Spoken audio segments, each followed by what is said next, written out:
I was going to say, well, after this is over, you can go out and enjoy New Orleans, and then I looked at it.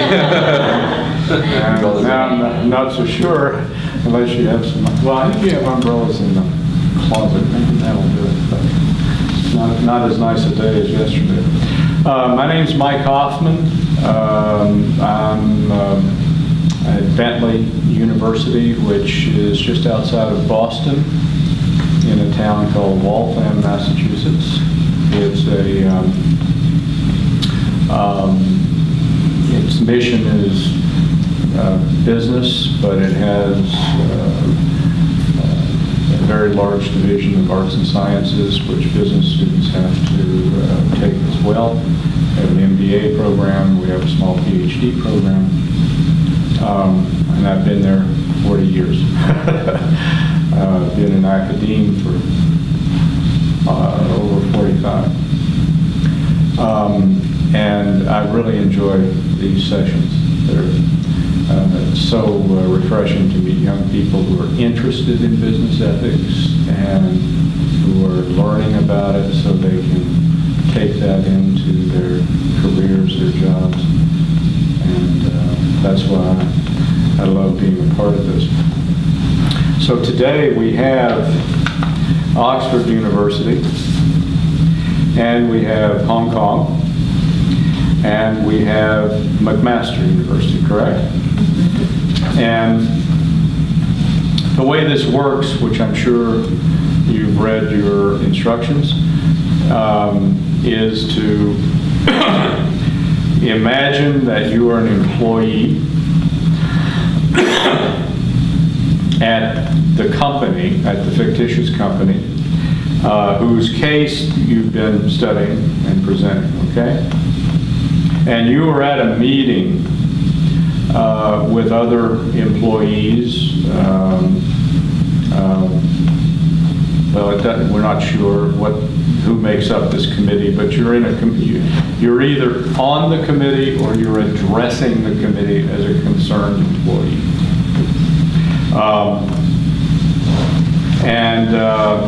At this meeting, the people on the committee are discussing the issue that you all are concerned about in your case. However, no one in the committee in the discussions has brought up the issue of ethics as to whether this problem has ethical implications. You know, they maybe talked about the financial issues of it. They maybe have talked about the legal issues of it, you know, business plans and all sorts of things, but they really haven't focused in on the ethical issues. So there's a pause in the conversation in this committee, and you have or have been given 90 seconds in which to convince the other people at the meeting that there are ethical issues that should be addressed. Right? Okay, we're all clear on that. So, you know, stay in character.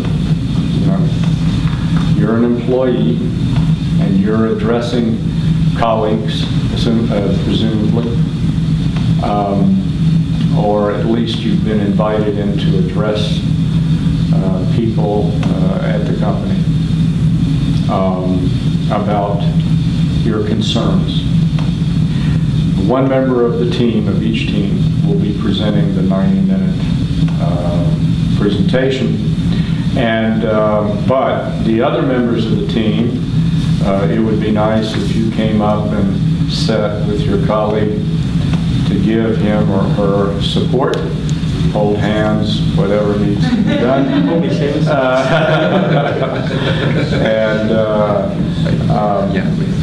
Now before, you know, we'll have Oxford come on up now.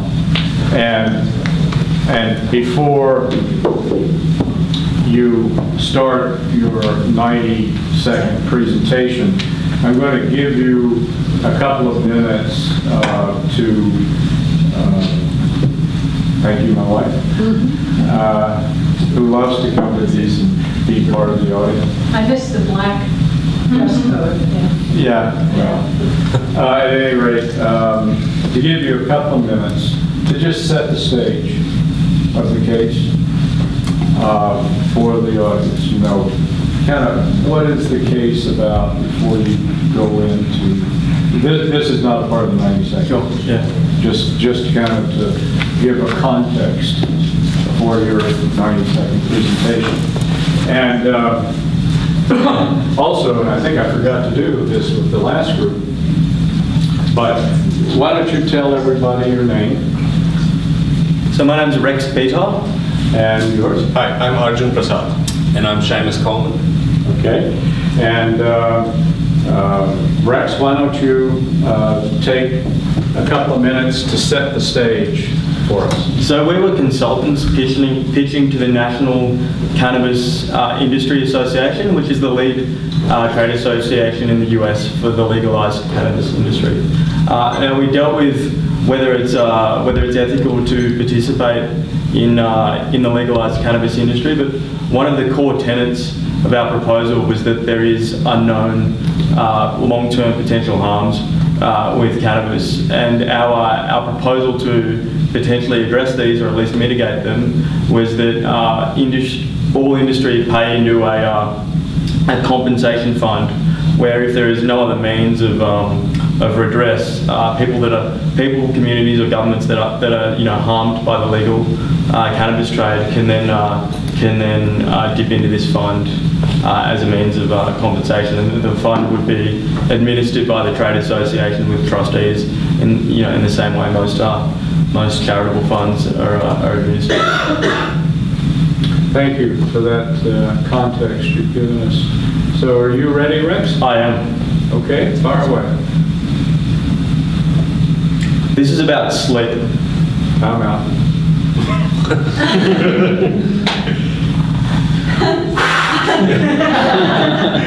You're really making this harder.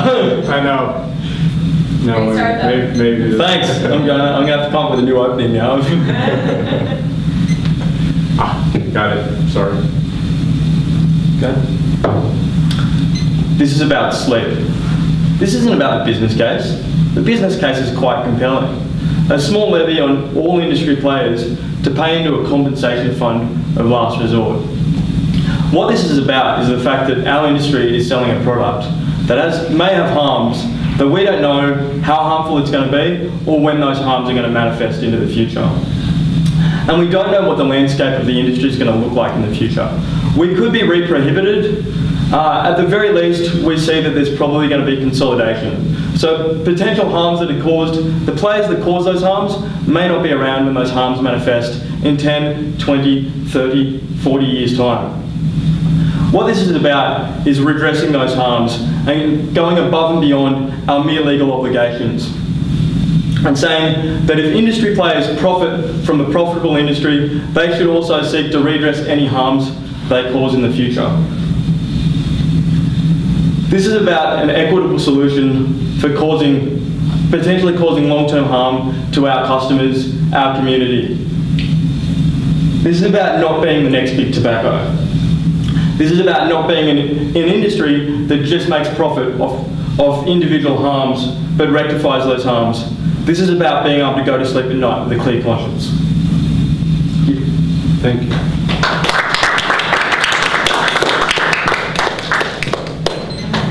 I'm going to give some feedback, but I want to wait till the end for everybody. Thanks, Rex, so much. Sorry about the timer and my technological prowess. I'm not going to even do that until Hong Kong comes on up, and then I'll try to do this right. This is very temperamental.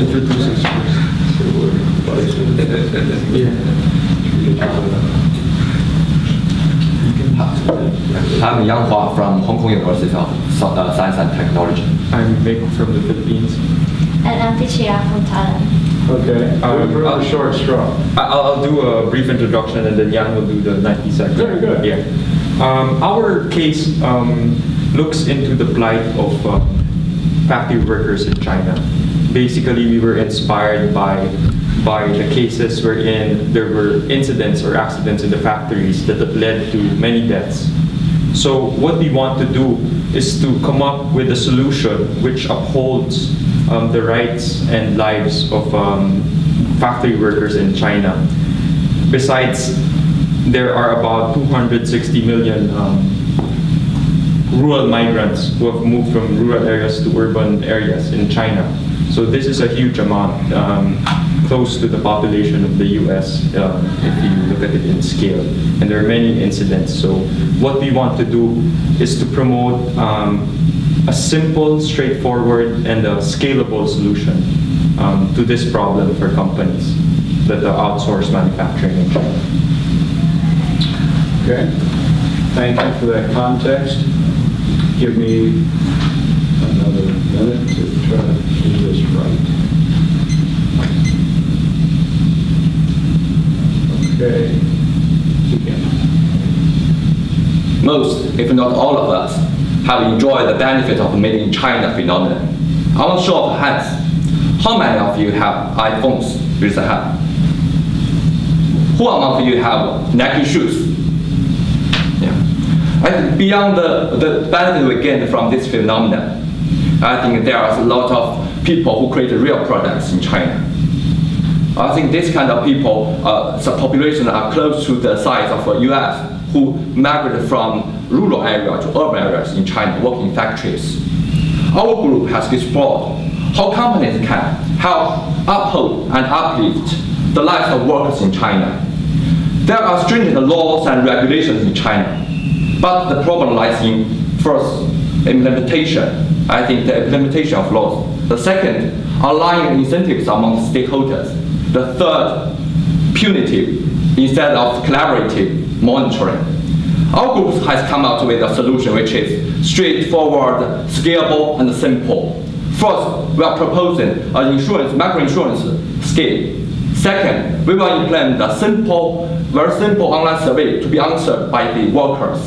The third one, we are proposing a creation with collaboration with the NGOs of one-stop homes. So we are confident that our holistic approach will be win-win for all stakeholders. Thank you. Very good, thank you. Tell me your name again. Yang Hua, Yang. Can you spell it for me? Y-A-N-G. Y-A-N-G. Yeah. Got it. Yeah. And Yang, your last name is? Yeah. The last name H-U-A. All right, so Yang would be? Hua, H-U-A. Yang is my given name. Hua, H-U-A. Yeah. H-U-A? Yeah, H-U-A. Yeah.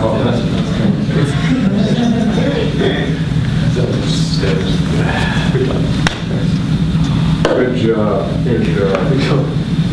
Okay, is McMaster ready to come up?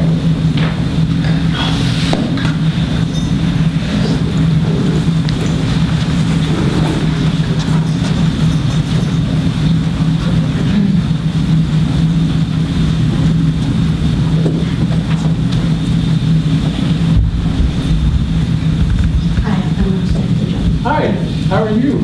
I saw you practicing in the hallway. Yes. And your name is Rose. So, my name is Jeffrey Lee. I'm with St. Hussein, Michael Stanko, and Sarah Lake. We're all employees of Zara, and we know that Zara has made strides in making sure that sustainable fashion is at the forefront. But the problem is, after the point of sale, Zara has neglected the fact that there's creating a lot of waste. So we produce a solution that makes sure we reproduce the waste that we create and reduce the actual impact of our clothing after the point of sale. Okay.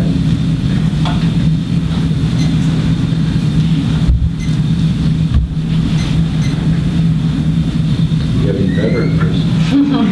Okay, Rose. Okay. As a proud Zara employee, we have made great strides in becoming leaders in the ethical production of our clothes. Not only do we source our materials correctly, we ensure our employees are treated fairly. We've ensured that our manufacturing processes are well above the standards set by the industry. But I want to challenge you. Why have we not looked at what happens to our clothes after they walk out our front doors? Consumers throw away of our garments 750 million pieces of clothing every year. These sit in landfills, decomposing and leaching toxic chemicals into our soils and our atmosphere, resulting in birth defects, infertility, cancer, and ultimately death. Does Zara really want to be an accessory to these heinous outcomes?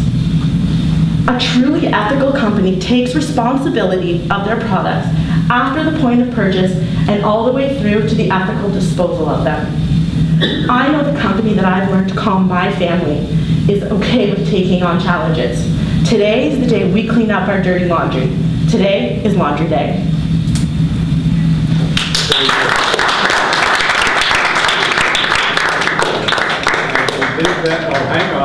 Hang on, I'm going to tell you. She did that in 75 seconds.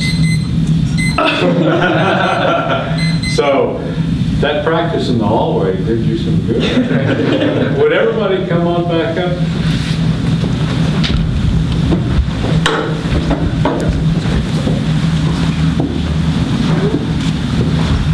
I just want to give you some reactions, some commentary, and so here we have McMaster, right? Oh, there. Yes. I was going to say, I thought you were with them. And we have Oxford, and we have Hong Kong. Let me, for no particular reason other than they started first, and other than I got to hear them yesterday too, in the 30-minute session.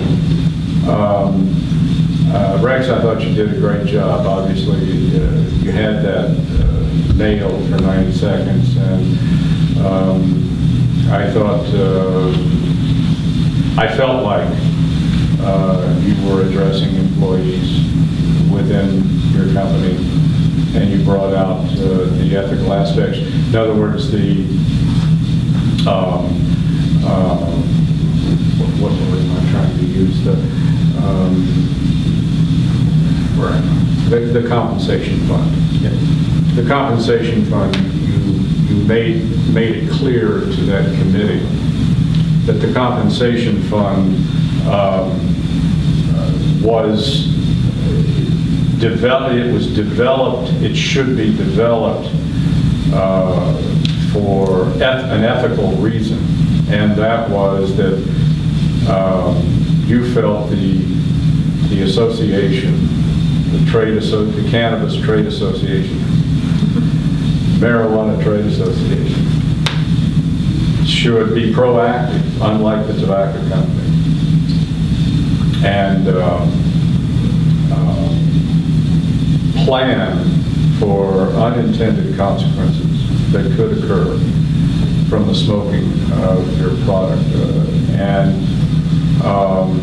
recognize, I mean, stand out front with it, that this, there may be side effects that we don't even know about right now. And having a compensation fund is not just a financial strategy, it's an ethical strategy. And I like that part of your 90-second presentation to the representatives, in this case, of the trade association, who would take your recommendations back to talk to all their companies. I thought your voice was strong. I thought it was clear. I thought you projected and presented yourself well. So congratulations on that. It really is a fascinating case. I don't know if, say, Hong Kong recognizes that this is a very current sort of issue in the United States, now that states throughout the country are beginning to legalize the sale of marijuana, not just for medical purposes, but for recreational purposes. So there are, there's some states will legalize it just for medical, some states will legalize it for both medical and recreational. And there are debates going on in each state as to whether this should happen.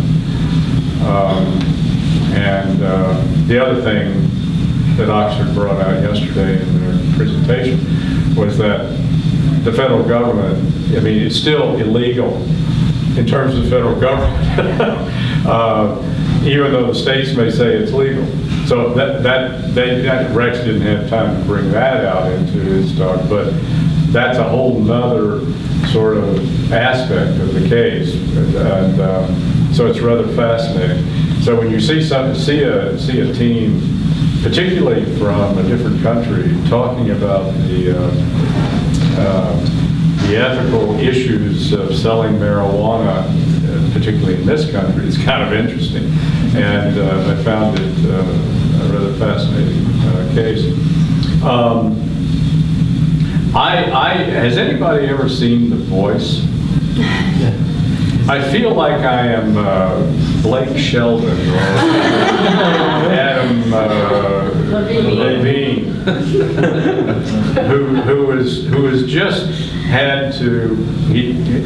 The two team members have just done a spectacular job in singing their particular song, and they have to eliminate one. You know, I don't like this. It's very uncomfortable because I thought all of you did a fabulous job. Turning to now, I'm sorry about the pronunciation. Yang Ho? Wow. Wow. Is it spelled H-U-A? Yes. I mean Y-A-N-G. Y-N-G-H-U-A. Yeah. Yang. Wow. Wow. You can see how I stumbled on that. But to have someone who is, I take it, native Chinese, who undoubtedly speaks Chinese, speaking English, it is intimidating to me, who barely can speak English, let alone any other language. You know, I just wanted to first commend you on being able to present so well, so forcefully and passionately about this topic of the plight of factory workers in China.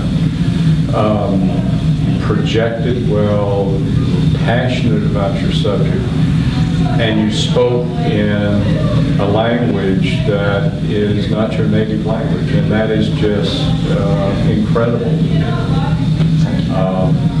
So congratulations on that. I thought you made your case about the plight of factory workers and the attempts to uplift their conditions, and telling the employees that we need to come up with a solution for that. Bringing in these three different solutions, I thought was a very strategic move on your part in that 90-second presentation. Obviously, we would hope that the committee we're speaking to would say, oh, all right, now talk to me more about those three different solutions, you know, as you undoubtedly did in your 30-minute presentation, but it you know, caught their, you know, I would have hoped that it would have caught their attention and said, okay, tell us more about these solutions as to how we can do this. So I thought it was well developed and well presented. So congratulations on that. Now, Rose, you have a terrible disadvantage because I saw you practicing in the hallway, and I looked over and Rose was sort of walking up and down, talking to herself. And I didn't know whether I should call the medical team up to the floor. But I kind of put two and two together and figured she would be practicing for this. I didn't know I'd have the pleasure of hearing it. I really thought you did a great job. And that practice session or sessions, I think, served you well.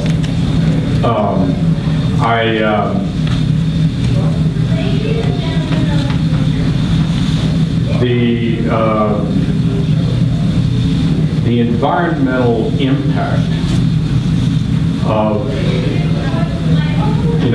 making clothes and then recognizing that people discard them, which has terrific environmental impact, which I'm not even sure I was aware of.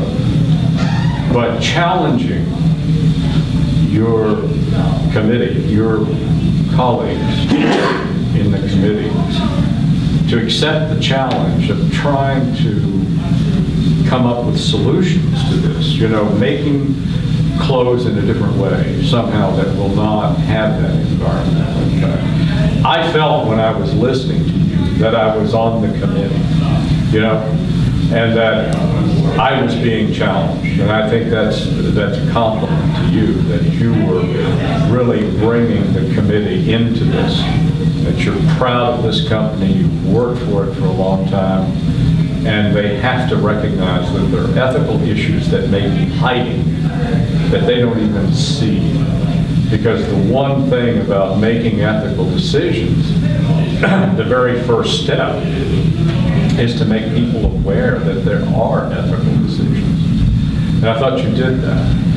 Because if we don't raise up the level of ethical awareness of ourselves and our colleagues, then you can't even make an ethical decision because you're not seeing it. You don't even notice that it's there.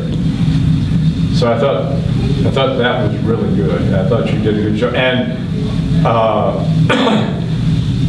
I liked the way you presented it. I mean, it was cool. It was relaxed. It was passionate too. And I was into what you were saying. So I think that's a sign of a successful presentation. But frankly, and I'm not saying this just because I want to get off the book, all of you did a really, really good job. And I'd like to give you a hand.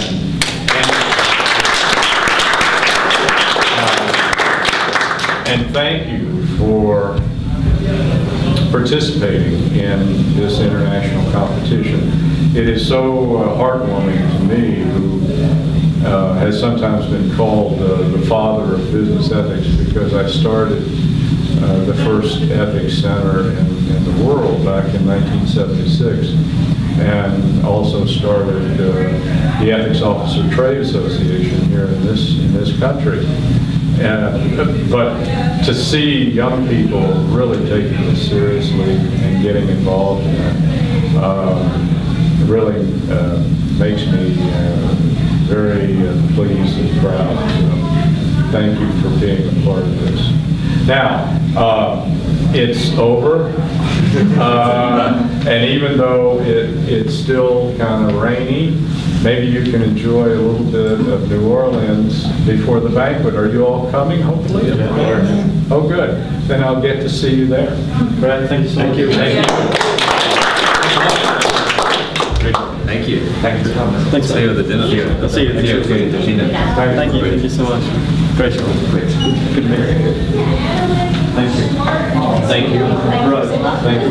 Thank you. Great job. You did a great job. Thanks so much. I was That was great. Nice to meet you. Thanks, sir. Thanks, guys. It was good to see you again. Yeah.